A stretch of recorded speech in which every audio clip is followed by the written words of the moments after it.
Commission की जानिब से कहा गया फैसला सुनाना शुरू किया जा चुका है। इलेक्शन कमीशन ने पीटीआई फंडिंग केस का फैसला सुनाना शुरू कर दिया। 10 बजे का वक्त था, 20-22 मिनट के बाद अब ये शुरू किया गया है। वोटन क्रिकेट से हासिल फंड्स ममनुआ करार दिए गए।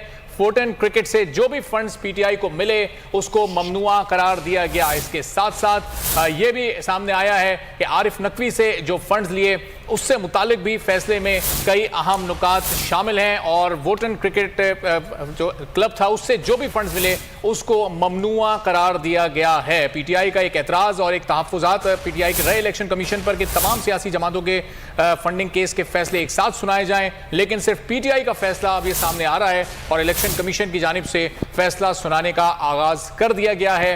और जो चंद नुकात अब तक सामने आए हैं उसमें सबसे अहम नुकता यह है कि वोटन क्रिकेट क्लब से जो फंड्स पीटीआई को मिले उनको ममनुआ करार दिया गया है। जैसे जैसे मजीद नुकात सामने आते हैं आपको इन मजीद नुकात से भी हम आगाह करते रहेंगे। पीटीआई का जो इलेक्शन कमीशन की जानिब से अब ये फैसला सुनाया जा रहा है इसका आगाज कर दिया गया। जी हाँ, पीटीआई ने 13 में से 8 अकाउंट्स की तस्दीक की है और अमेरिका 34 शहरी 351 फॉरेन कंपनियों से हासिल फंडिंग ममनुआ करार दी गई है।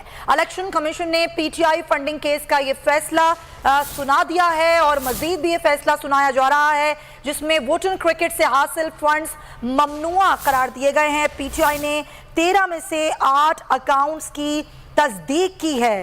चीफ इलेक्शन कमिश्नर की ज़ेर सदारत 3 रुकनी बेंच ने यह फैसला महफूज किया था 21 जून को, जो आज सुनाया जा रहा है। वोटर क्रिकेट से फंड्स ममनुआ करार दिए गए हैं और पीटीआई ने 13 में से 8 अकाउंट्स की तस्दीक की है। अमेरिका 34 शहरी और 351 फॉरेन कंपनियों से हासिल फंडिंग ममनुआ करार दी गई है। स्टेट बैंक के रिकॉर्ड के मुताबिक 13 अकाउंट्स पीटीआई के सीनियर रहनुमा चला रहे थे।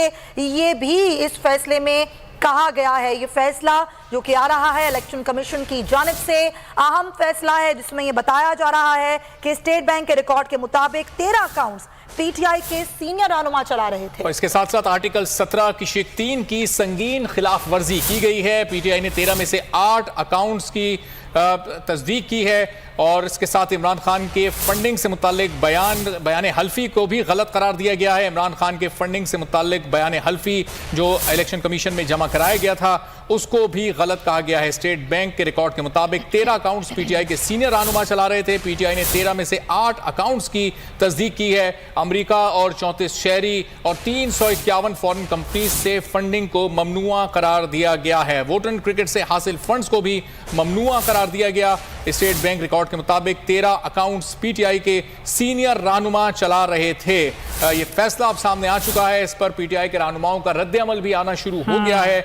हसन खावर ने एक ट्वीट किया है। उन्होंने कहा कि इलेक्शन कमीशन सिर्फ तहरीक इंसाफ का नहीं तमाम सियासी जमातों का फैसला दे और इलेक्शन कमीशन ने पीटीआई को नोटिस जारी कर दिया है। यह फैसला सुनाने के साथ साथ पीटीआई को इलेक्शन कमीशन की जानिब से नोटिस भी जारी किया गया। जो फैसला सुनाया गया उसके अहम नुकात में इमरान खान के फंडिंग से मुतालिक बयान हल्फी को गलत करार दिया गया। आर्टिकल 17 की शिक 3 की संगीन खिलाफ वर्जी की गई। स्टेट बैंक रिकॉर्ड के मुताबिक 13 अकाउंट्स पीटीआई के सीनियर रहनुमा चला रहे थे। यह भी नुकता इस फैसले में शामिल है। बिल्कुल, ये अहम फैसला और अहम जो नुकात हैं नाजरीन वो सामने आ रहे हैं और ये बताया जा रहा है कि इलेक्शन कमीशन ने पीटीआई को शो कॉज नोटिस जारी कर दिया है। बताया जाए कि ममनुआ फंडिंग क्यों जब्त ना की जाए। इमरान खान के फंडिंग से मुतालिक बयान हल्फी को भी गलत करार दिया गया है।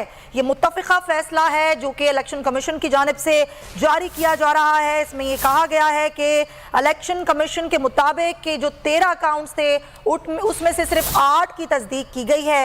इलेक्शन कमीशन ने पीटीआई को शो कॉज नोटिस जारी कर दिया है और ये कहा गया है कि ममनुआ फंडिंग क्यों जब्त ना की जाए। नूरुल अमीन हमारे साथ हैं, हमारे नुमाइंदे, उनसे बात करते हैं। नूरुल अमीन, बताइएगा ये चंद अहम नुकात तो हमने अपने नाज़रीन को बताए, इसके अलावा क्या डिटेल सामने आई है इस फैसले की?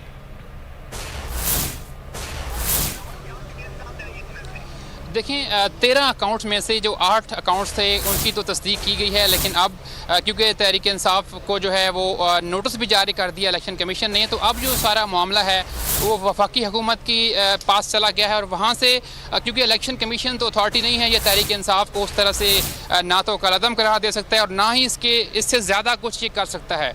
इसके बाद जो वफाकी हुकूमत है वो वज़ारत दाखिला के से को ये कहेगी और उसके बाद जाके कहीं तहरीक इंसाफ के ख़िलाफ़ कोई जो है वो कार्रवाई हो सकती है। तो अब दूसरी तरफ जो तहरीक इंसाफ है यकीनी तौर पर ये मुतवक्के है कि अभी जो है वो सुप्रीम कोर्ट ऑफ पाकिस्तान में ये जो फ़ैसला है इलेक्शन कमीशन का, इसके अगेंस्ट वो सुप्रीम कोर्ट में जाएंगे और वहाँ पर जाकर कोई मुतवक्के तौर पर उनको रिलीफ मिल सकता है। तो अब इलेक्शन कमीशन ने तो अपना फैसला सुना दिया है और उन्होंने 13 में से जो 8 अकाउंट्स हैं उनका तो कहा है कि इनकी तो तस्दीक हो सकती है, लेकिन जो दूसरे हैं तहरीक इंसाफ उनमें नाकाम रही है इलेक्शन कमीशन ऑफ पाकिस्तान को मुतमईन करने में। तो अब वफाकी हुकूमत जो है वो वज़ारत दाखिला के को ये कहेगी कि वो इस जो तहरीक इंसाफ के ख़िलाफ़ जो फ़ैसला आया है इसको फर्दर प्रोसीड करे। तो दूसरी तरफ मैंने आपको पहले भी बताया कि अब तहरीक इंसाफ शायद अब से कुछ ही देर के बाद सुप्रीम कोर्ट ऑफ पाकिस्तान में इस फैसले के खिलाफ जाएगी और फिर जो सुप्रीम कोर्ट है इस केस को मजीद आगे लेकर चलेगा। जी एक तरफ तो आप बता रहे हैं कि तहरीक इंसाफ सुप्रीम कोर्ट जाएगी, लेकिन एक दरख्वास्त है जो कि इलेक्शन कमीशन की जानिब से हुकूमत को लिखी जाएगी, फिर हुकूमत भी ये मामला सुप्रीम कोर्ट को भेजेगी। इस हवाले से क्या तफसीलात है?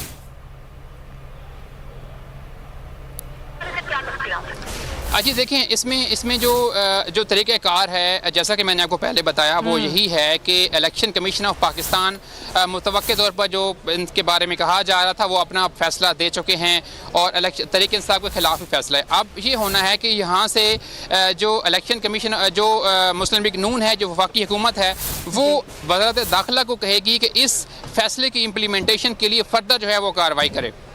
तो इसी तरह जो तहरीक इंसाफ है वो इस फैसले के अगेंस्ट उनके पास जो इससे हायर फोरम है वो सुप्रीम कोर्ट ऑफ मजीद भी बात करेंगे। अभी आपको बराह रास्त नाज़रीन चलते हैं फारूक हबीब और फवाद चौधरी मीडिया से गुफ्तगू। पाकिस्तान तहरीक इंसाफ की जो है वो फॉरेन फंडिंग है और ये फॉरेन फंडिंग के ऊपर जो है वो जमात के ऊपर इलेक्शन कमीशन जो है वो पाबंदी लगाने जा रहा है। मैं समझता हूँ कि इनके आज के फैसले के बाद जो बार बार हम बात कहते थे, हमारा ये मौक़िफ़ था कि ये फॉरेन फंडिंग का केस ही नहीं है, ये प्रोहिबिटेड ममनुआ फंडिंग का केस है। ममनुआ फंडिंग के आर्टिकल 6(3) के तहत इलेक्शन कमीशन इस केस को जो है वो सुन रहा है।